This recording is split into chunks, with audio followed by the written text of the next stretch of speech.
I would like to introduce myself. My name is Robert Walls. Today, I will be discussing an important issue that many of us are familiar with, but none of us know truly how much we are paying for it, and that is insurance fraud.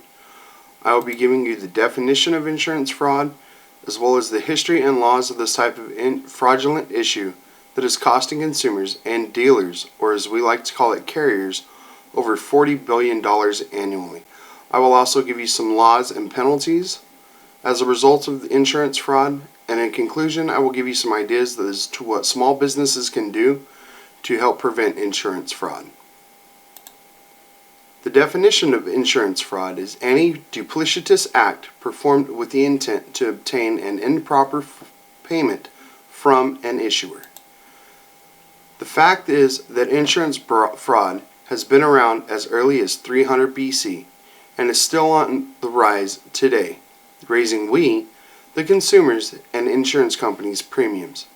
Here in the United States, it has been estimated to cost consumers and carriers at least $32 billion a year. When this is broken down into individual families, this is costing us anywhere from $500 to $700 per family. These statistics come from agencies like the FBI, carriers that specialize in fraud detection, other agencies that include the National Insurance Crime Bureau, insurance claim bureaus, and fraud commissioners that are spread throughout the United States sharing data in these matters. I would also like to give you a background in the history and issues that come with combating this type of fraud. The history of insurance fraud is limitless and continual. Insurance fraud is difficult to predict and catch because of the countless claims that are out there today. Keeping track of reports and suspicious behaviors and comparing data with all these agencies is one of the most difficult and time-consuming tasks we have that exist to date. There are many types of insurance fraud that take place on a daily basis. These range from stolen car claims, fake death claims, staged auto accidents, bogus health insurance claims, staged fires, and even rental insurance fraud.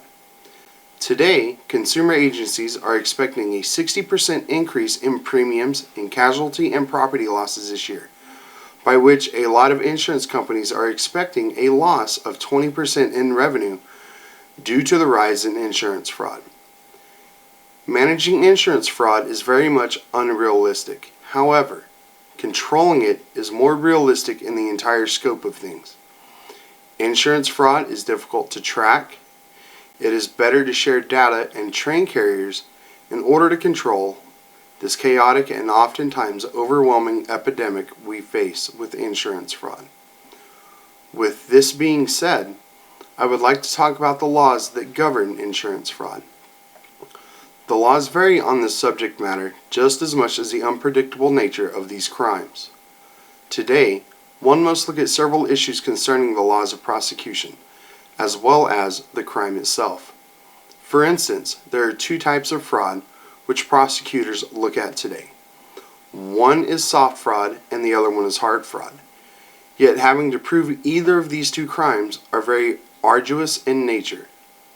Soft fraud has less penalties. One can look at some jail time, community service, probation, or fines depending on one's criminal background. Soft fraud falls under exaggeration, stretching the truth, or a defendant that may have just overstated a fact. This leaves a lot of gray area on intent and hard to prove.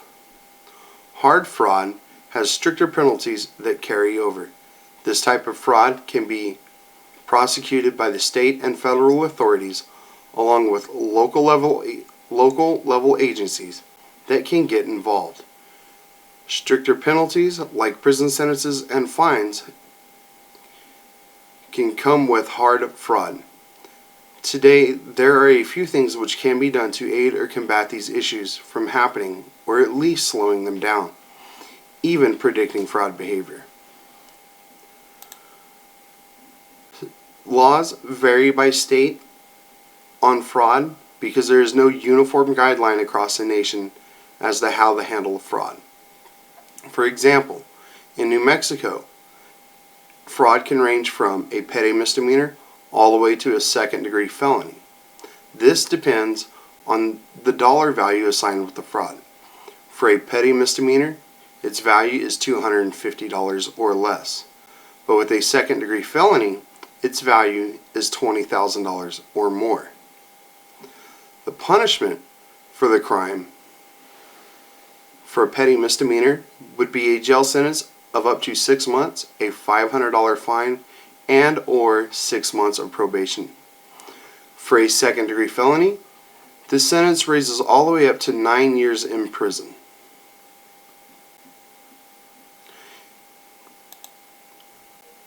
With my closing statement on this matter, I would like to discuss what can be done. Today, there are many agencies and carriers out there that aid in predicting or detecting fraud or fraud behavior by looking at sophisticated patterns and using shared data analysis. Carriers are trained to spot these insurance frauds early on.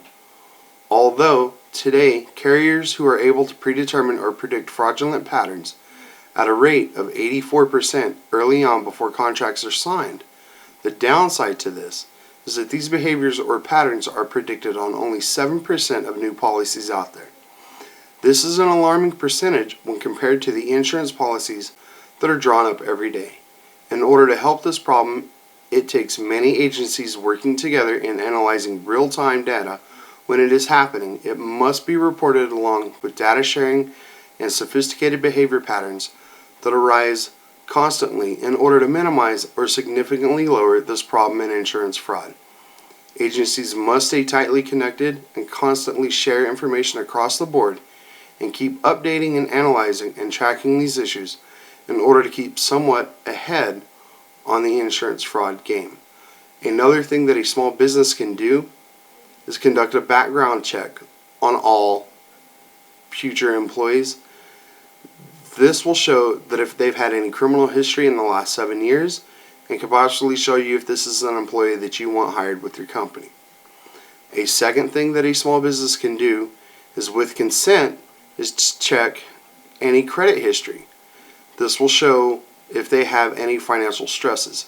Although yes, there will be some financial stresses when the economy is facing hard times, this will ultimately show you if this is somebody that you want controlling the money for your company.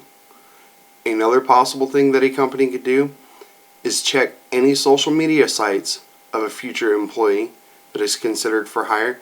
This will show if they have any animosity towards any company, especially any ones that they've worked for in the past. Thank you for your time, and I hope that this short discussion on insurance fraud has given you some insights and possibilities to help you and your company defend against this type of criminal activity.